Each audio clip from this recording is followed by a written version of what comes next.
உலகத்தை கலக்கும் மனிதர் எங்கே? அக்கினி இறக்கும் தாசன் எங்கே?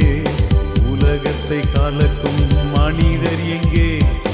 அக்கினி இறக்கும் தாசன் எங்கே?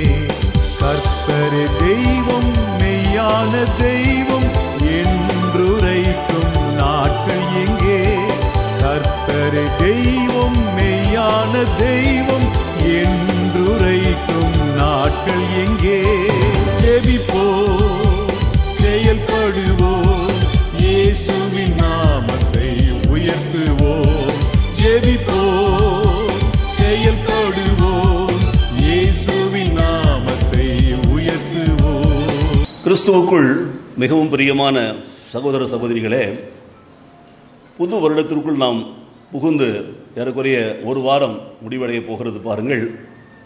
அநேகர் நம்முடைய ஆவிக்குரிய வாழ்க்கையில் புதிய வருடத்தில் முதல் நாளில் நிறைய தீர்மானங்களை எடுத்திருப்போம். இந்த வருடத்தில் நான் இப்படி செய்ய வேண்டும், இந்த வருடத்தில் நான் அப்படி செய்ய வேண்டும், இந்த வருடத்தில் எப்படியாவது ஒரு கார் வாங்கணும், இல்லைன்னா எப்படியாவது ஒரு பங்களா கட்டணும், இல்லைன்னா என்னுடைய பையனை கல்யாணம் பண்ணணும், இப்படி பல காரியங்களை நினைக்கலாம். அல்லது நம்முடைய பிள்ளைகளுக்கு நல்லதொரு ஸ்கூலில் இடம் வாங்கணும், இப்படி பல காரியங்கள், உலக பிரகாரமான ஆசீர்வாதங்கள் சம்பந்தப்பட்ட காரியங்களை தியானிக்கலாம்.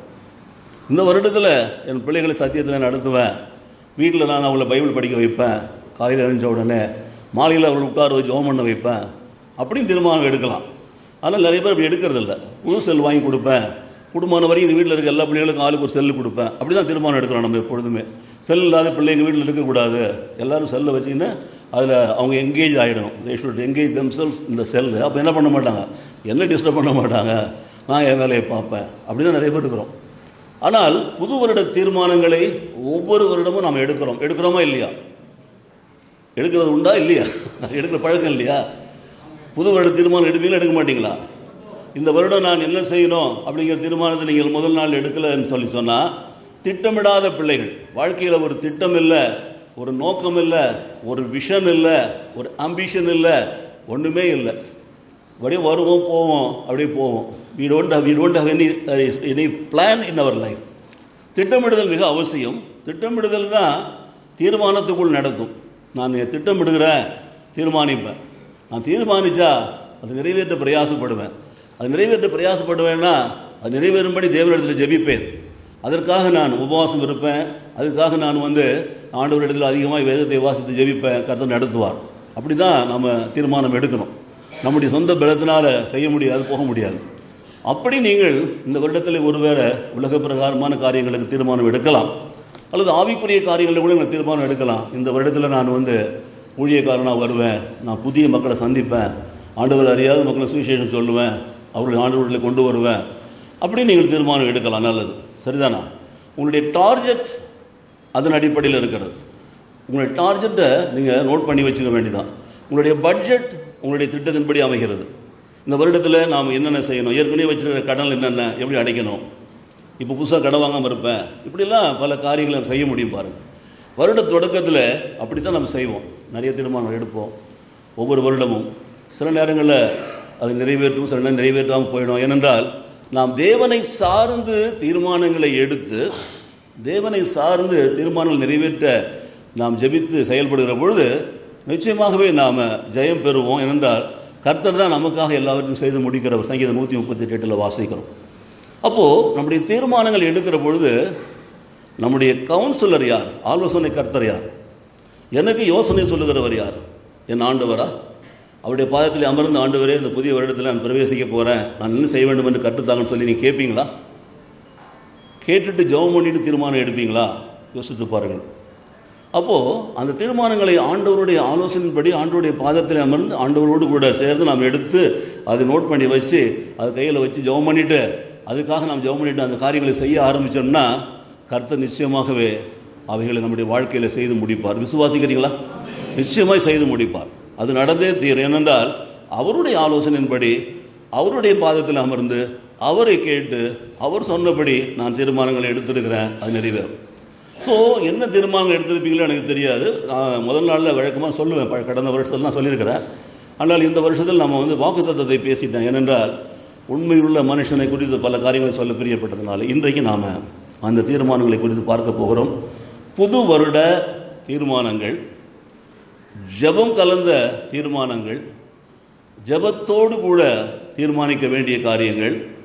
Therefore they are called new year prayer resolutions என்று அதை நாம் அழைக்கலாம். அப்போது கிம் பூத்ஸ் என்று சொல்லக்கூடிய ஒரு வேத ஆராய்ச்சியாளர், அவர் ஹார்வெஸ்ட் மினிஸ்ட்ரிஸ் என்று சொல்லி ஒரு ஊழியர்களை செய்து கொண்டிருக்கிறார். ஹார்வெஸ்ட் மிஷனரி மினிஸ்ட்ரிஸ் என்று சொல்லிக்கொண்டு அவர் நிறைய புஸ்தகங்கள்லாம் எழுதியிருக்கிறார். அவருடைய செய்தியிலிருந்து தான் இந்த குறிப்புகளை நான் எடுக்க வேண்டியதாக இருந்துச்சு. நான் அதை வாசித்தேன், எனக்கு அதில் அந்த குறிப்புகள் மிகவும் பிரயோஜனமாக இருந்தது. ஆகவே அவைகளை நான் கவனித்தேன். அவர் ஒரு 10 தீர்மானங்களை குறித்து வைத்திருக்கிறார். 10 prayer resolutions for the new year 2024. அப்போது 2024 புது வருடத்திற்கான 10 ஜெப தீர்மானங்கள், ஜெபம் செய்வதை குறித்தும் ஜெபத்தோடு சம்பந்தப்பட்டது குறித்தும் அந்த தீர்மானங்கள் அடங்குகிறது. ஆக கவனித்துக் கொள்ளுங்கள். அப்போ நம்ம ஏற்கனவே எடுத்திருந்தா இந்த தீர்மானங்களை கூட சேர்த்துக்கொள்ளுங்க. ஏற்கனவே எடுக்கலையா, இந்த தீர்மானங்கள் அடிப்படையில் உங்கள் மற்ற தீர்மானங்களை நீங்கள் வடிவமைத்துக் கொள்ளுங்கள். அவைகளை ஒவ்வொரு நாளும் காலையில் எழுந்த பிற்பாடு அவருடைய காலத்தில் கடந்த தீர்மானங்கள் மேலே வைத்து ஜபித்துக் கொள்ளுங்கள். மாலையில் வந்த பிற்பாடு அந்த தீர்மானங்கள் நிறைவேறுகிறதா என்று பாருங்கள். சாயந்தரம் வந்த பிற்பாடு எல்லா வேலையும் முடிச்சுட்டு சாப்பிட்டுட்டு தூங்க போகிறதுக்கு முன்னாடி அதை எடுத்து பாருங்கள், உங்களுடைய குறிப்பு சுவடியை எடுத்து பாருங்கள். இந்த வருடத்தில் முதல் நாளில் நான் எடுத்த தீர்மானங்கள் என்னென்ன, இன்றைக்கு காலையில் கூட ஜெபிச்சுட்டு நான் போனேன், ஜெபம் பண்ணிட்டு போனேன், இன்றைக்கு நான் செய்ய நினைத்த காரியங்களை செய்து முடித்தேனா, செய்ய நினைத்ததை செய்தேனா, செய்ய விரும்பினதை செய்தேனா, தேவன் துணை நின்றாரா, நடத்தினாரா என்று பார்த்து தடைகள் என்ன என்பதை நாம் எடுத்து போட்டு நாம் ஜெபித்து அதை ஒழுங்குபடுத்தி மறுபடியும் அடுத்த நாளிலிருந்து நம் ஜெப தீர்மானங்களோடு கடந்து போகிற பொழுது கர்த்தர் என்ன பண்ணுவார், நம்முடைய காரியங்களை வாக்கிய பண்ணுவார். ஹல்லேலூயா. விசுவாசிக்கிறீங்களா? அப்போது அதற்கு தேவை முதலாவது தீர்மானம் சங்கீதம் 46 10வது வசனம் எடுத்து வாசியுங்கள். நீங்கள் அமர்ந்திருந்து நானே தேவன் என்று அறிந்து கொள்ளுங்கள். வாசிங்க யாராவது ஒருத்தவங்க. தேவனுடைய போதும், தேவனுடைய சமூகத்தில், தேவனுடைய பிரசன்னத்தில் நாம் அமர்ந்திருந்து, பி ஸ்டில் என்று ஆங்கிலத்தில் சொல்லப்பட்டிருக்கிறது. அமர்ந்திருந்து and know that I am God, நான் தான் தேவன் என்பதை நீங்கள் அறிந்து கொள்ளுங்கள். நீங்கள் அமர்ந்திருந்து நானே தேவன் என்று அறிந்து கொள்ளுங்கள். அப்போது தேவனை அறியாமல் நாம் வாழ்ந்து கொண்டிருக்கிறோம் என்பதை தான் இந்த முதல் தீர்மானம் உணர்த்துக்கிற. நிறைய பேருடைய வாழ்க்கையில் பார்க்குறேன், ஆலயத்துக்கு வராங்க, ஜெபம் பண்ணுறாங்க, போகிறாங்க, ரைட்டு, நல்லா நடக்குது, பிள்ளைங்க படிக்குது, பாஸ் பண்ணுது, இடம் கிடைக்குது, வேலைக்கு போகிறாங்க, சம்பாதிக்கிறாங்க, அப்படியே போயிட்டு இருக்காங்க ருட்டீனா.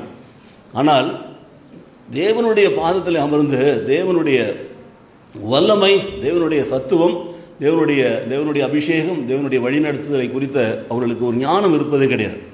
ஏனென்றால் தேவனை அறிகிற அறிவு தான் ஞானம். தேவன் யார், எப்படிப்பட்டவர் என்பதை அறிகிற அறிவு தான் ஞானம். கடவுள் யார், எப்படிப்பட்டவர். அப்போது அவருடைய பாதத்தில் அமர்ந்து அவர் யார், ஐ ஆம், ஹூ ஆம் ஐ, நான் யார், ஹூ ஆம் ஐ, நான் யார், ஹூ ஐ ஆம், நான் யார், no that I am your God, நான் தான் உங்கள் தேவன் என்பதை நீங்கள் அறிந்து கொள்ளுங்கள் என்று சொன்னால் த ஸ்டில்னஸ் இஸ் நெசசரி. அமைதியாக ஆண்டவருடைய பாதத்தில் உட்கார்ந்துருக்கணும், மணிக்கணக்கில் உட்கார்ந்துருக்கணும்.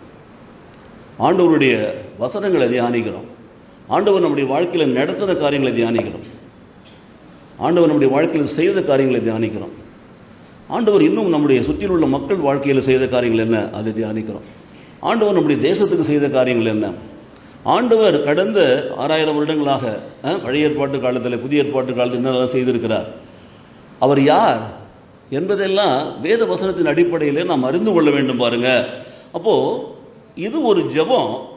தேவனுடைய பாதத்தில் அமர்ந்திருந்து யார் தேவன் என்று அறிந்து கொள்வது ஒரு ஜெபம். ஏனென்றால் அப்போ யார் தேவன் என்று அறிந்து கொள்ள வேண்டும் என்று சொன்னால் வேத வசனங்களை நாம் வாசிக்கவோ அல்லது யாராவது நமக்கு சொல்லவோ அவைகள் நாம் கேட்கவோ செய்ய வேண்டும். That prayer is called listening prayer. அமர்ந்திருந்து நான் கேட்கிறேன், எனக்கு சோறு வேணும், குழம்பு வேணும், கறி வேணும், மீன் வேணும் கேட்கல, என் தேவன் யார் என்று அறிந்து கொள்கிற அறிவை எனக்கு தாரும் என்று கேட்கிறேன். எனக்கு பணம் வேணும், எனக்கு பங்களா வேணும் நான் கேட்கல, என் தேவனுடைய வல்லமை என்ன என்பதை அறிந்து கொள்ளும்படி நான் கேட்கிறேன். ஐ எம் ஆஸ்கிங், நான் கேட்கிறேன். ஐ டோன்ட் பெக், பிச்சை எடுக்கலை, பட் ஐ சிம்பிளி ஆஸ்க். என்ன கேட்கிறேன்? ஆண்டவரே, நீர் யார் என்பது என் வாழ்க்கையில் எனக்கு தெரியப்படுது. நான் தெரிந்து கொண்டு தான் வருகிறேன். ஏனென்றால் இதுதான் வேத வசனத்தின் மூலம் தியானிக்க முடியும். உதாரணமாக ஒரு காரியத்தை சொல்லணும் பாருங்கள். பேதுரு ஒரு விசை ஆண்டவர் இயேசு கிறிஸ்து படகுல இருக்கிற ஒரு பொழுது அவர் பிரயாணம் பண்ணி கொண்டிருக்கிறார். கடல் அலைகள்லாம் இருக்குது, நீங்கள் படிச்சிருப்பீங்க. அப்போது பேதுரு பார்க்கிறார், ஆண்டவர் இயேசு நடந்து வர்றதை பார்க்கிறார். ஆண்டவரே நீர் தான் என்று சொன்னால் நானும் நடக்கிறேன்னு சொன்னோடனே சரின்னு சொன்னார். ஆண்டவர் பார்த்துட்டாரு, கை கொடுத்தோடனே போயிட்டு நடக்கிறார். ஆண்டவர் பார்க்குற வரைக்கும் கடல் மேல் அலை மேல் நடக்க முடியுது அவருக்கு. ஆண்டவர் பார்க்காம தன்னுடைய கண்களை வேறு இடத்துல திருப்பணும்னு என்ன பண்ணிட்டார்? மூழ்க ஆரம்பிச்சிட்டார். இன்றைக்கி ஆண்டவருடைய வல்லமை என்ன என்பதை எனக்கு புரிந்து கொள்ளுங்கள். ஆண்டவரை பார்த்துக்கிட்டு இருந்தாலே போதும் நமக்கு பலன் வருகிறது. ஆண்டவரை பார்த்து கொண்டு இருந்தாலே போதும் நாம் தடுமாற மாட்டோம். ஆண்டவரை பார்த்து கொண்டு இருந்தாலே போதும் நாம் ஜெயம் பெறுவோம். ஆண்டவரை பார்த்து கொண்டிருந்தாலே போதும் அவர் நம் காரியங்களை வாக்கிய பண்ணுவார். பைபிள் அப்படி தான் சொல்லுகிறது. கர்த்தர் எனக்காக யாவையும் செய்து முடிப்பார். கர்த்தாவே உமது கிருபை என்னும் உள்ளது, உமது கரத்தின் கிரியைகளை நெகிழ விடாதிருப்பீரா. பார்த்தீங்களா? அப்போது அவர் தேவன் என்பதை அவர்கள் அறிந்து கொள்கிறார்கள் பாரு. அடுத்தது புயலை அடக்குகிறார் பார்க்குறோம். தூங்கிட்டு இருக்கிறார் அவர். இவங்கெல்லாம் கத்துறாங்க, கடலில் படகு அலை போழ்கிறது. அப்போது சீடர்கள் சொல்கிறாங்க, ஆண்டவருங்க தான் இருக்கிற, ஆண்டவரே என்ன நாங்கள்லாம் இவ்வளோ கஷ்டப்பட்டு நீங்கள் தூங்கிட்டு இருக்கீங்களே அப்படின்னு சொல்லி கேட்குறாங்க பாருங்க. ஆண்டவருடைய அவர் கடலை அதட்டினார், கடல் அமைதி ஆகிட்டது. அவருடைய வல்லமை அறிந்து கொள்கிறார். அவர் சும்மா படகுல இருக்கிறார். ஆனால் அவர் இருக்கிறார் என்பதை நீங்கள் உணர்ந்தால் மட்டும் பத்தாது. அவர்கிட்ட கேட்குறாங்க, ஆண்டவரே என்ன நாங்கள் மூழ்கிறோமே, நாங்கள் முழுக போகிறோமே, எங்களை காப்பாற்ற மாட்டீங்களா? பார்த்தீங்களா? ஆண்டவர் அவர் என்ன பண்ணுறாரு? உடனடியாக அந்த காற்றையும் கடலையும் அதட்டுகிறார், நிற்கிறது. அப்போ யார் ஆண்டவர் எடுத்து தெரிந்து கொள்கிறாங்க பாருங்கள். அதுதான் மிக முக்கியம். அப்போது நாம் ஆண்டவர் அறியாமல் ஆலயத்துக்கு வரலாம், ஞானஸ்தானம் எடுக்கலாம், பந்தியில் வைக்கலாம், சாப்பிடலாம், தூங்கலாம், போகலாம். அவனுடைய வல்லமே அறியாமல் இருந்தால் என்ன பிரயோஜனம் பாருங்கள். நம்முடைய ஜெபம் இந்த வருடத்தில் முதலாவது ஜெபம் நான் சொல்கிறேன், ஆண்டவரே நீர் யார் என்பதை நாங்கள் அறிந்து கொள்ள வேண்டும். உம்முடைய பாதத்தில் அமர்ந்து நாங்கள் வேதத்தை வாசிக்கிற பொழுது நீர் யார் என்பதை எங்களுக்கு உணர்த்த வேண்டும். நீர்தான் உலகத்தை படைத்தவர், சகலத்தையும் படைத்த சர்வ சிருஷ்டி கர்த்தா. உம்மால் செய்யக்கூடாத அதிசயமான காரியம் ஒன்றும் இல்லை என்று நாங்கள் அறிந்து கொள்ள வேண்டும். எல்லாவற்றையும் செய்ய வல்லவர் தேவரின், சகலத்தையும் செய்ய வல்லவர். அதை நாம் அறிந்து கொள்ள வேண்டும் பாருங்கள். அப்போ தாயினுடைய வயிற்றிலே கரு அறையிலே கரு உருவாக்கும் முன்பாகவே இந்த கருவை ஆண்டவருடைய கண்கள் காண்கிறது என்று வேதம் சொல்கிறது. அவருடைய வல்லமையை நீங்கள் பாருங்கள். அந்த கரு உருவாகி வளரும் நாட்கள் எல்லாம் தேவனுடைய புஸ்தகத்தில் எழுதி வைக்கப்பட்டிருக்கிறது. ஒவ்வொரு உறுப்பும் உருவாகிற பொழுது இன்றைக்கு நிறைய பேர் குழந்தை எல்லாம் இருக்கிறீங்க, கஷ்டப்படுறீங்க, நல்லது. ஆனால் பைபிள் எப்படி சொல்லுகிறது பாருங்கள், கருவை என் கண்கள் கண்டது என்று சொல்ல. தேவனுடைய வல்லமை நாம் அறிந்தோம் என்று சொன்னால் என் தேவன் அப்படி செய்ய வல்ல. ஒன்றும் இல்லாமல் இருந்து அவர் எல்லாத்தையும் உண்டாக்க வல்லவராக இருக்கிறார். ஒன்றும் இல்லாமல் இருக்கிற பொழுது பாருங்கள், 5 அப்பம் 2 பேரை கொண்டு வந்தால் ஆசிரியர் ஜெபம் பண்ணி கொடுத்தா அது பாட்டு கொடுத்துனே இருக்காங்க, போயினே இருக்குது. 12 கோடிகளில் நிரப்புறாங்க. யார் என்று அறிந்து கொள்ளுங்கள். 5 அப்பம் 2 பேரா? பத்தவே பத்தாது. நம்ம புத்தி அப்படி தான் இருக்கும். அதான் சீஷர்கள் சொன்னாங்க, இத்தனை ரூபாய்க்கு பணத்துக்கு வாங்கினா கூட சாப்பாடு பத்தாது ஆண்டவர் என்னாங்க, எடுத்துகிட்டு வா என்கிட்டாண்டார். அப்போ அவனுடைய வாழ்க்கையை ஒரு கடத்தில் ஒப்பு கொடுக்குற பொழுது அவர் நம்மை ஆசீர்வதித்து கொடுப்பார். அப்போ தேவனுடைய வார்த்தையை நாம் நம்புகிறவளாக இருக்கிறோமா? வசனத்தை கேட்கிறோம், விசுவாசிக்கிறோமா? ஒரு பிரச்சனை வருகிறது, உபத்திரம் வருகிற பொழுது விசுவாசிக்கிறோமா? யோசித்து பாருங்கள். நான் யார் என்று நீங்கள் அறிந்து கொள்ள வேண்டும். இந்த வருடத்தில் உங்கள் ஜெப தீர்மானத்தில் முதலாவது தீர்மானம் அதுதான். ஒவ்வொரு நாளும் என் வாழ்க்கையிலே ஆண்டவரே நீர் யார் என்பதை எனக்கு தெரியப்படுத்தும். நான் அதை அறிந்து கொள்ள வேண்டும். ஏன் அறிந்து கொள்ள வேண்டும்? அதை நான் விசுவாசிக்க வேண்டும். ஏன் நான் விசுவாசிக்க வேண்டும்? விசுவாசத்தினால தான் நான் பெற்றுக்கொள்ள முடியும். So whatever I desire, whatever I want, whatever I need, அது நான் ஆண்டவர்கிட்ட சொல்ல வேண்டும் என்பதை குறித்து நாம் முடிவு செய்வதற்கு முன்பாக என் தேவனாலே இது முடியும் என்பதை நாம் விசுவாசிக்க வேண்டும். பரிதிமே என்று சொல்லக்கூடிய வழியோர பிச்சைக்காரர் கதறுகிறார். ஆண்டவர் உள்ளே வரார். எரிக்கோ பட்டணத்துக்குள்ள கவலைப்பட்டு வாசலில் உட்காந்து கத்துறான். இயேசு வருதார் கேள்விப்பட்டவனே, தாவீதின் குமாரனே இயேசுவே என்னில் இரக்கமாக என் கதறுகிறான். ஸ்ரீசர்கள்லாம் அதட்டுறாங்க, வாய மூணு சத்தம் போட, டிஸ்டர்ப் பண்ணாத அவர்னு சொல்கிறேன், தொந்தரவு பண்ணாது. ஆனால் கத்தி கொண்டே இருக்கிறான்.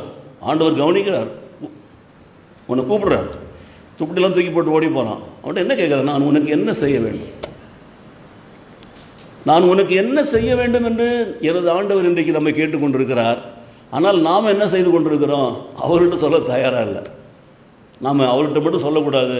நம்ம பார்த்துடலாம் ஒரு கை நம்முடைய திறமையில், சாமர்த்தியத்தில், அறிவில், புத்தியில், படிப்பில், பணத்தில், சொந்த பந்தத்தை வச்சு, ஆட்பலத்தை வச்சு சாதிக்கலாமல் நினைக்கிறோம், தோற்று போகிறோம். ஆனால் அவன் சொன்னான், நான் பார்வை அடைய வேண்டும் என்று சொன்னான். அவ்வளோதான். உடனே பார்வையை கொடுக்குறார். அப்போ ஆண்டவருடைய வல்லமை என்ன என்பதை அறிந்து கொள்ள வேண்டும். 12 வருஷம் பெரும்பாடு உள்ள ஸ்திரீ, உங்களுக்கு தெரியும், பெண்களுக்கெல்லாம் உதிரம் நிற்கவே இல்லை. போய் கொண்டு வந்தால் எப்படி இருக்கும்? 3 நாளைக்கு தாங்க மாட்டேங்கிறீங்க, 5 நாளைக்கு அதுக்கு மேலே தாங்க மாட்டேங்கிறீங்க.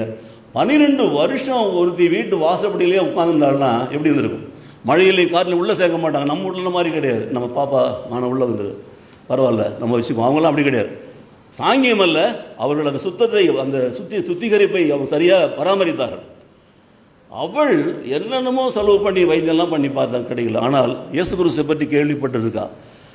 அப்போது அவர் யார் என்று அவள் அறிந்திருந்தா பாருங்க. அப்போது இயேசு அந்த வழியே வருதான்னு கேள்விப்பட்ட உடனே போகிறா. உள்ளே போக முடியாது, தின கூட்டம் நெரிசலாக இருக்கிறது, எப்படி போக முடியும் பாருங்கள். அது இந்த மாதிரி ஒரு பெண்கள் எல்லாம் அப்போது அந்த கொரிந்து பட்டணத்தில் மட்டும் நீங்கள் வாசிக்கலாம், சபையிலெல்லாம் வரக்கூடாது போகிற ஒரு சட்டம். அப்படிப்பட்டவள் அவர் ஆண்டவர் வருகிறதை கேள்விப்பட்டு எல்லாத்துலேயும் புகுந்து நெருங்கி போயிட்டு, அவளுடைய விசுவாசம் என்ன? ஆண்டவராக இயேசு கிறிஸ்துவினுடைய ஆடையின் விளிம்பை நான் தொட்டாலே போதும், நான் சுகமாவேன் என்று விசுவாசித்தாள். இதுதான் அறிந்து கொள்ளுகிறது. நான் who I am, be still and know that who am I. நான் யார் என்று அறிந்து கொள்ளுங்க. அறிந்துட்டா, வந்துட்டா, தொட்டுட்டா, சுகமாயிடுச்சு. இப்போ எல்லாரும் இடிக்கிறான் போகிறான். ஆண்டவர் மேலே அத்தனை பேர் இடிக்கிறானுங்க. ஆண்டவருடைய அந்த சரீரத்திலேருந்து எந்த வல்லமையும் புறப்பட்டு போகவே இல்லை. இவள் விசுவாசத்தோடு வந்து தொடுகிறாள், வல்லமை புறப்பட்டு போகிறது, அவள் சுகமாகிறாள். ஆண்டவர் கேட்கிறார், யார் என்னை தொட்டதுன்னு சொல்லிட்டு. பசங்கள்லாம் கேட்குறாங்க, கூட சீசன்லாம் கேட்குறாங்க, என்ன ஆண்டவர் கிண்டல் அடிக்கிறீங்களா? எவ்வளோ ஜனம் மோதின்னு இருக்கவங்க மேலே யார் தொட்டதுன்னு கேட்குறீங்களா? அப்போது தொட்டது யார்? ஆண்டவரை தேடினவள். ஆண்டவர் சுகம் கொடுப்பார் என்ற நம்பிக்கையோடு அவருடைய ஆடையினுடைய விளிம்பை தொட்டவள். அவள் தான் தொட்டவள். 1000 பேர் இருக்கலாம் நெருங்கி எடுத்துக்கொண்டு. ஆனால் ஆண்டவருடைய அந்த இதயத்தை, அந்த சரீரத்தை, இந்த சுகமளிக்கும் வல்லமையை தொட்டவள் தான் அந்த 12 வருடங்களாக பெரும்பாடாய் கஷ்டப்பட்ட அந்த ஸ்திரீ. நடந்ததுன்னா வல்லமை புறப்பட்டது, சுகமானாள். அப்போது இந்த வாழ்க்கையிலே நாம் ஆண்டவரை அறிந்திருக்கிறோமா? வரீங்க, பைபிளை படிக்கிறீங்களா? டைம் டேபிள்லாம் போட்டு கொடுக்குறோம், படிக்கிறீங்களா? கிடையாது. காலையில் எழுந்த உடனே சாயந்தரம் படிக்கலாம் முடிவு பண்ணணும். முதல்ல எடுத்த உடனே நம்ம எடுக்கிற தீர்மானம் என்ன தெரியுமா? கொஞ்சம் டயர்டாக இருக்குது, வேலைலாம் செய்யணும், அடுப்பங்கல்ல வேலை இருக்குது, பிள்ளைங்களாம் அனுப்பணும், நான் சாயந்தரம் படிச்சிருவோம், ஆண்டவரே கோச்சிக்காதீங்கன்னு சொல்லிட்டு வேலையை பார்த்துருவோம். சாயந்தரம் வரைக்கும் வேலை செஞ்சுன்னு தான் இருப்போம். நம்ம எத்தனை வேலை செஞ்சாலும் தீராது நமக்கு. அப்புறம் கதை இருக்குது, ஃபோன் இருக்குது, கால்ஸ் இருக்குது, எல்லாம் இருக்குது, அட்டன் பண்ணினே இருக்கணும். இதில் 100 பேர் கூட்டு கேட்டுனே இருப்பாங்க, என்ன செய்றீங்க, எங்கே போறீங்க, அவங்க என்ன. இவங்க ஊர் அடுத்த வீட்டு விஷயத்தை விசாரிக்கிறது 1000 பேர் இருக்கிறாங்க. இன்னைக்கு அவங்க வீட்டு விஷயத்தை விசாரிக்கவே மாட்டாங்க. இப்படியே பொழுது போய்டும். சாயந்தரம் ஆன உடனே ரொம்ப டயர்டாகிடுவாங்க. அந்த அம்மா ஜெபம் பண்ணணும், படிக்க முடியாது. உங்கள் தீர்மானம் எங்கே போகுது? குப்பையில் போகுது பாருங்கள். ஸோ நம்முடைய சொந்த பலம் கிடையாது. பைபிள் தெளிவாக சொல்லுகிறது, பலத்தினாலும் அல்ல, பராக்கிரமத்தினாலும் அல்ல, என் ஆவியினாலே ஆகும் என்று சொல்லுகிறார். ஆவியானவர் தான் நமக்கு ஜெபத்தில் நடத்துகிறவர். இந்த வருடத்தில் ஆவியானவரே எனக்கு ஒத்தாசையாய் வரும். ரோமர் 8ஆம் அதிகாரம் படிக்கிறோம். எத்தனை தடவை படிக்கிறோம்? ஆவியான நமக்காக சொல்லணும்னா பெருமூச்சுகளை ஜெபிக்கிறார் என்று படிக்கிறோம் இல்லைங்க? படிக்கிறோமா இல்லை? 8ஆம் அதிகாரத்தில் வாசிக்கிறீங்கள? அவர் நாம் எப்படி ஜெபிக்க வேண்டும் என்று நமக்கு கற்றுக் கொடுப்பதோடு மாத்திரமல்லாமல், நல்லா கவனிச்சுக்கோங்க, நமக்காக ஜெபிக்கிறார். ஜெபங்களை பரலோகத்துக்கு எடுத்து செல்கிறார். எடுத்து சென்று பதிலோடு கூட வருகிறார் அந்த ஆவியானவர். அப்போ ஜெபத்தில் நமக்கு கூட இருக்கிறவர், பலன் கொடுக்கிறவர், சத்துவம் கொடுக்கிறவர், எப்படி ஜெபிக்க வேண்டும் என்று நமக்கு கற்றுக் கொடுக்கிறவர், நம்மை ஜெபிக்க வைக்கிறவர் அந்த ஆவியானவர் தான். நான் யார் என்று நீங்கள் அறிந்து கொள்கிற பொழுது, நான் தான் the same God who has revealed in 3 forms, Father, Son, God என்று சொல்லி, Holy Spirit என்று சொல்லி, பரிசுத்த ஆவியானவர் கடவுள் தான். அறிந்து கொள்கிற பொழுது அவர் எனக்கு கற்றுக் கொடுக்கிறார் ஜெபிப்பதற்கு. அவர் எனக்காக ஜெபிக்கிறார் மாத்திரமல்ல, என் ஜெபங்களை பரலோகத்துக்கு எடுத்து சென்று பதிலோடு கூட வருகிறார். என் ஜெபம் கேட்கப்படுகிறது, நான் ஆசீர்வதிக்கப்படுகிறேன். விசுவாசிக்கிறீங்களா? அப்போது நீங்கள் அமர்ந்திருந்து நானே தேவன் என்று அறிந்து கொள்ளுங்கள். ஹல்லேலூயா. இன்னும் சொல்லிக்கொண்டே போகலாம் ஆண்டவருடைய வல்லமை. அப்போ காலையில் உட்கார்ந்து ஆண்டவருடைய பாதத்தில் அமர்ந்திருந்து, அமைதியாய் அமர்ந்திருந்து, உளரக்கூடாது, பிதற்றக்கூடாது, கத்தக்கூடாது, சும்மா அலட்டிக்கக்கூடாது உடம்பெல்லாம். நிறைய பேர் அப்படிங்கிற செய்கிறவர். அமைதியாக இருந்து ஆண்டவர் பேசுகிற மெல்லி சத்தத்தில் பேசுகிற குரலை கேளுங்க. அவர் சொல்லுவார், இதுதான் வழி, இதன் வழியை நடவுங்கள் என்று பரிசுத்தாவின் குரல் கேட்கும். வேத புஸ்தகத்தை திறந்து வைங்க, வாசிங்க, அவர் பேசுவார் உங்களோடு கூட. நடக்க வேண்டிய பாதை உனக்கு காட்டுவேன், நான் உனக்கு போதித்து நடக்க வேண்டிய வழியை உனக்கு காட்டுவேன், உண்மையில் கண்ணை வைத்து ஆலோசனை சொல்லுவேன். திறந்து படிக்க அமர்ந்திருந்து என் சமூகம் உனக்கு முன்பாக சொல்லும், நான் உனக்கு இளைப்பாறுதல் தருவேன். திறந்து படிங்க, நான் உனக்கு முன்னே போய் கொண்டலானவளை செவையாக்குவேன். பள்ளங்களெல்லாம் நிரப்பப்படும், மேடுகளெல்லாம் பள்ளம் சமபூமியாய் மாறும். நீ ரொம்ப அழகாக நடந்து போகலாம். ஆண்டுடைய பாதத்தில் அமர்ந்திருந்து அந்த வசனங்களை வாசிக்கிற பொழுது அவருடைய வல்லமையை தத்துவங்களை அறிந்து கொண்டு அதை ஒப்புக் கொடுத்து நாம் ஜெபிக்கிற பொழுது நம் காரியங்களை கர்த்தர் வாக்கியம் பண்ணுறார். விசுவாசிக்கிறீங்களா? அல்லேலூயா. ஆகவே நீங்கள் அமர்ந்திருந்து ஆண்டவருடைய வல்லமையை தெரிந்து கொள்ள வேண்டும். இதுதான் முதலாவது காரியம். டு நோ தி பவர் அல்லது அவருடைய கிரியேட்டிவ் பவர் அல்லது ஹீலிங் பவர் அல்லது லீடிங் பவர் எதுவாக இருந்தாலும் அவைகளை நாம் அறிந்து கொள்ளும்படி we have to hear. கேட்கணும். என்ன கேட்கணும்? காதால் கேட்கணும், வாயால் கேட்கறதில்ல. காதால் கேட்கணும், அவருடைய வார்த்தைகளை கேட்கணும்.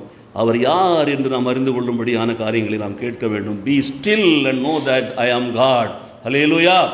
இரண்டாவதாக ஒரு காரியத்தை வாசிக்கலாம். 1 தெசலோனிக்கேயர் 5ஆம் அதிகாரம் 17வது வசனம் வாசிங்க. எல்லாரும் தெரிஞ்ச வசனம் தான். இடைவிடாமல் ஜெபம் பண்ணுங்க.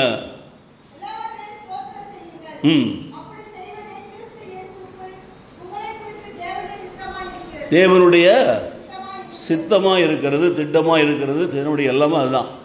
ஆகவே இடைவிடாமல் ஜெபம் பண்ணுங்கள் சொல்லப்பட்டிருக்கிறது. ஜெபத்திற்கு நாம் நேரம் ஒதுக்குவதற்கு நம்மளால் முடியல, டைமே இல்லை. ஜெபிப்பதற்கு வேதத்தை வாசிக்கிற நேரமே இல்லை அப்படின்னு நம்ம சொல்லிட்டு இருக்கிறோம். இந்த வசனத்தை நீங்கள் சொல்லி பார்த்துருக்கிறீங்களா? என்ன ஆண்டவரே, எனக்கு நேரம் இல்லைன்னு சொல்ல நீங்கள் இடைவிடாமல் ஜெபம் பண்ணுங்கன்னு சொல்கிறீங்களா? இடைவிடாமல் ஜெபம் பண்ணால் என்ன அர்த்தம்? Without leaving any gap. ஒரு வினாடி கூட நீங்கள் கேப் விடக்கூடாது. ஜெபம் பண்ணிகிட்டே இருக்கும். அது எப்படி முடியும்? முடியும். அதான் சொல்ல முடியாத பைபிள் எழுதி வைக்க மாட்டாங்கல்ல. நல்லா கவனிக்கிறீங்களா? நீங்கள் முடியாததை பைபிளில் எழுத மாட்டாங்க. அப்போது இப்போ நான் இங்கே நிற்கிறேன், நான் சுவாசிக்கிறேன், ஐ ஆம் ப்ரீதிங். கவனிக்கிறீங்களா? நான் சுவாசிக்காமல் நின்னேன்னா எனக்கு உயிர் இருக்குமா? நான் உயிரோடு இருப்பேனா? என் சுவாசம் நின்று போயிடுச்சுன்னா எனக்கு உயிர் இருக்குமா? என் சுவாசம் நின்று போயிடுச்சுன்னா நான் என்ன செய்ய முடியும்? வாழ முடியுமா? வாழ முடியாது. அந்த ப்ரீதிங் என்று சொல்லக்கூடிய அந்த சுவாசிக்கிறது, it is a continuous process. தொடராய் நடக்கிறது. இடைவிடாமல் இழுத்து இழுத்து விடுறதுனால நான் பழிச்சிருக்கிறேன். இழுத்து விடாமல் மூக்கை அடைச்சிட்டேன்னா கொஞ்ச நேரத்தில் என்ன ஆகிடும்? அடங்கிடும். சாங்கடிக்கலாம். அப்படி தான் அடங்குறாங்க. தலையெடுத்துக்கு போட்டு முகத்தில் மூடிடுறாங்க. சுவாசம் இல்லாமல் வரனே கொஞ்ச நேரத்தில் என்ன ஆகிடுறாரு? அவர் கை காலை வச்சுன்னு போய் சேர்ந்துடுறாரு. அப்போது இடைவிடாமல் சுவாசிக்க முடியுமா? முடியுமா?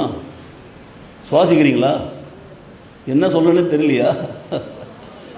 இடைவிடாமல் சுவாசிக்கலைன்னா செத்து போயிடுவீங்க. இந்த மாதிரி உட்காந்துக்க மாட்டீங்களா? இடைவிடாமல் சுவாசிக்கலைன்னா செத்து போயிடுவீங்க. You will your dead person. பிணங்கள். பிணங்கள். சுவாசம் இல்லைன்னா உயிர் இல்லை. அப்போ இடைவிடாமல் சுவாசிக்கிறதுனால உயிர் பிழைத்திருக்கிறோம். அந்த எக்ஸசைஸை ஹார்ட்டோ அல்லது நம்முடைய இரத்த நாளங்களோ தொடர்ந்து செய்து கொண்டே இருக்கிறது. It is pumping, it is happening, it is going. காற்று உள்ளே போகுது, நல்ல காற்று உள்ளே போகுது, கெட்ட காற்று வெளியில் வருது, போயின்னு இருக்கு. அப்போ நம்ம உயிர் வாழ்கிறோம் அல்லவா? when breathing is possible for you, praying continuously is not possible. தொடர்ந்து ஜெபிக்கிறது முடியாது. முடியுமா? முடியாதா? இப்போ சொல்லுங்க, முடியுமா? முடியாதா? முடியும். கண்ணில் மூடிட்டு வாயை தடுக்காமலே ஆண்டவரோடு கூட நான் இணைந்திருக்கிறேன். என்னுடைய இதயத்தை ஆண்டவரோடு சேர்த்து வச்சிருக்கிறேன்னு, என்னுடைய பிளக் பாயிண்ட் அங்கே சொல்லி வச்சிருக்கிறேன்னு. I am connected to God. My heart is connected to God. My thoughts are connected to God. எல்லாமே தேவனோடு இணைந்து இருக்கிறது. நான் ஜெபித்து கொண்டே இருக்கிறேன். உள்ளார்ந்த மனுஷன் ஜெபித்து கொண்டே இருக்கிறேன். அப்போது இந்த புது வருடத்தில் நம்ம ஒரு தீர்மானம் எடுக்கணும். ஒரு ஜெப சிந்தை நமக்கு வரணும். ஜெபிக்கணும். ஒரு ஜெபத்தோடு ஒரு வேலையை ஆரம்பிக்கிறோம். ஒரு இடத்துக்கு போகிறது முன்னாடி ஜெபிச்சுட்டு போகிறோம், தட் இஸ் டிஃப்ரெண்ட். ஆனால் ஒரு போகிறதுக்கு முன்னாடி சுவாசம் பண்ணிவிட்டு சுவாசத்தை அடக்கி வச்சுட்டா போகிறோம், போக முடியுமா? போக முடியாது. இந்த ரெண்டாவது கருத்து நல்லா தெரிஞ்சுக்கோங்க. புது வருட தீர்மானத்தில் continuous breathing is necessary for a man to live. If that is true, continuously praying is also necessary for a man to live a spiritual life, God-centered life, Christ-centered life, God-filled life. தேவனை சார்ந்த தேவனில் வாழ்கிற வாழ்க்கைக்கு நமக்கு இந்த தொடர்ந்து ஜெபிக்கிற ஜெபம் தேவைப்படுகிறது. அப்போது நாம் ஜெபித்து கொண்டே இருக்க வேண்டும். அப்போது அந்த ஜெபந்தான் ரெண்டாவது. இந்த புது வருடத்தில் ஆண்டவரே ஜெப ஆவியால் என்னை நிரப்பும், ஜெப சிந்தனை எனக்கு தாரும், எப்பொழுதும் ஜெபித்து கொண்டிருக்கிற பிள்ளையாக என்னை மாற்றும். நீங்கள் அப்படி ஜெபித்து கொண்டே இருக்கிற பிள்ளையாக இருந்தீங்கன்னா நீங்கள் தூங்குகிற பொழுதும் உங்களுடைய ஆன்மா ஜெபித்து கொண்டே இருக்கும், உங்களுடைய இருதயம் ஜெபித்து கொண்டே இருக்கும். நல்லா கவனிச்சுக்கோங்க. நம்ம எப்படி தூங்கும்போது சுவாசிக்கிறோமோ அதுபோல் நம்ம தூங்கும்போது கூட நம்முடைய இதயத்திலிருந்து ஜெபம் தேவனிடத்தில் போய் கொண்டிருக்கோம். ஏனென்றால் நாள் முழுவதும் ஜெபிக்கிறோம். அப்படிப்பட்ட ஒரு பயிற்சிக்கு நம்முடைய ஆன்மா, நம்முடைய ஆத்மா, நம்முடைய இருதயம், நம்முடைய சிந்தனைகள், நம்முடைய எண்ணங்கள் எல்லாம் பழகி விட்டது என்று சொன்னால் அது அப்படி போய்கொண்டே இருக்கும். ஆட்டோமேட்டிக்காக ஆட்டோவில் போட்டுட்டேன் அப்படின்னு என்ன ஆகுது, ஆட்டோவில் போட்டு ஆட்டோவில் போயின்னு இருக்குது இல்லையா?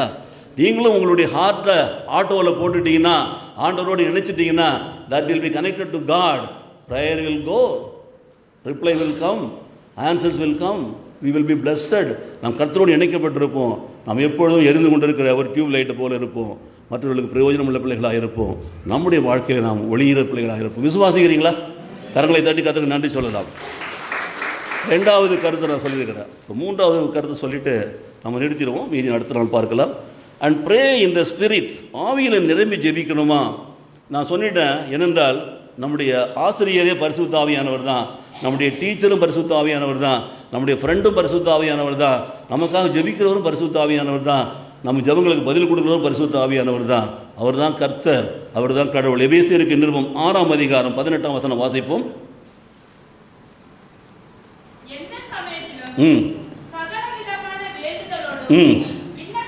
நல்ல கவனிங்க. எந்த சாப்பிட்றதுக்கு முன்னாடி, சாப்பிட்டு பிற்பாடு அப்படி மட்டும் இல்லை. வேலைக்கு போகிறதுக்கு முன்னாடி, வேலை வந்த பிற்பாடு அப்படி மட்டும் இல்லை. காலையில் எழுந்த உடனே படுக்க போகிறதுக்கு முன்னாடி அப்படி மட்டும் இல்லை. எந்த சமயத்திலும், ஆங்கிலத்தில் ஆல்வேஸ், எந்த சமயத்திலும். நல்லா கவனிச்சுக்கோங்க. எப்பொழுதும். அதான் முதல்ல சொன்ன வசனத்தில் தொடர்ச்சி தான். படி. சகல விதமான வேண்டுதல்களோடும் விண்ணப்பங்களோடும் ஆவியினாலே ஜெபம் பண்ணி. நான் ஜெபம் பண்ணல, என் வாய் ஜெபம் பண்ணல, என் சரீரம் ஜெபம் பண்ணல. My spirit is praying for that. எனக்குள்ள இருக்கிற ஆவி, that is united with Holy Spirit, பரிசுத்த ஆவி இணைந்து அது ஜெபிக்கிறது. ஆவியினால சொல்லுது. படிங்க.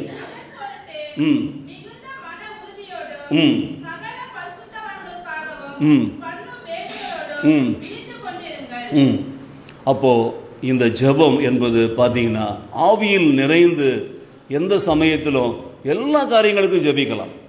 சகலவிதமான விண்ணப்பங்கள் வேண்டுதல்கள், பரிசுத்தவான்களுக்காக ஜெபிக்கலாம், பாவிகளுக்காக ஜெபிக்கலாம், வியாதியஸ்தர்களுக்காக ஜெபிக்கலாம், பிள்ளைகளுக்காக ஜெபிக்கலாம், ஆசிரியர்களுக்காக ஜெபிக்கலாம், வியாபாரிகளுக்காக ஜெபிக்கலாம், வியாபாரத்துக்காக ஜெபிக்கலாம், குடும்ப நன்மைக்காக ஜெபிக்கலாம், பெற்றோர்களுக்காக ஜெபிக்கலாம், உறவினர்களுக்காக ஜெபிக்கலாம்.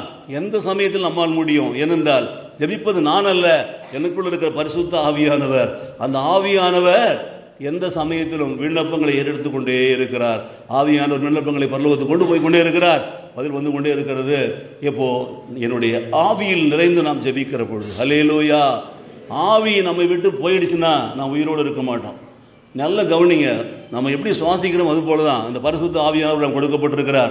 ஆவியானவர் இல்லைன்னா நம்முடைய ஆன்மா செத்து போனதாக இருக்கும். ஆவியானவர் இருந்தால் தான் உயிருள்ள ஆன்மாவாக இருக்கும். பாருங்கள். ஏனென்றால் அவர் தான் பாவத்தை உணர்த்துகிறவர், பாவங்களை அறிக்கை செய்கிறவர், மன்னிப்பு பெற விரும்புகிறவர். இப்படிப்பட்ட சத்தியத்தில் நாம் நடக்க வேண்டும். விசுவாசிக்கிறீங்களா? மூன்றாவது கருத்து நல்லா புரிந்து கொள்ளுங்கள். எபேசியர் 6:18 மொத்தம் 3 வசனங்கள் சொல்லியிருக்கிறார். சங்கீதம் 46:10 சொன்னேன். நல்ல கவனிங்க.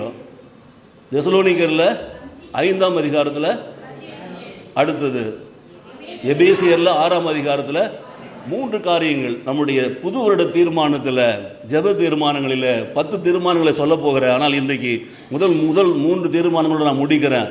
இதை நீங்கள் உள்ளத்திலே பதிய வையுங்க. வீட்டில் போய் ப்ராக்டிஸ் பண்ணி பாருங்கள்.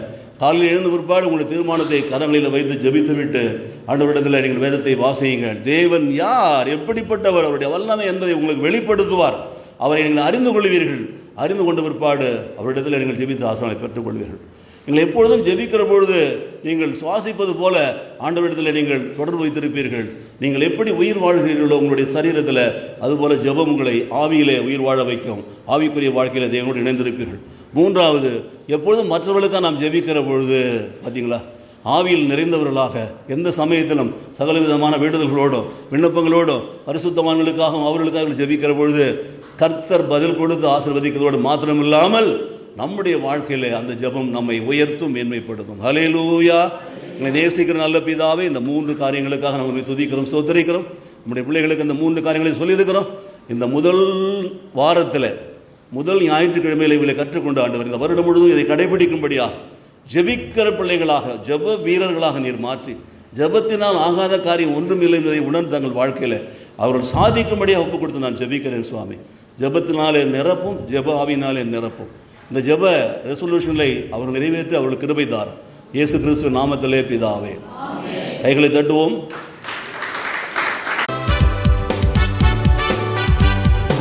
உலகத்தை கலக்கும் மனிதர் எங்கே? அக்கினி இறக்கும் தாசன் எங்கே?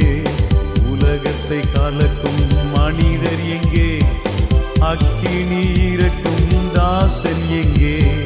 கர்த்தரே தெய்வம், மெய்யான தெய்வம் என்றுரைக்கும் நாட்கள் எங்கே? கர்த்தரே தெய்வம், மெய்யான தெய்வம் என்றுரைக்கும் நாட்கள் எங்கே? ஜெபிப்போம், செயல்படுவோம்,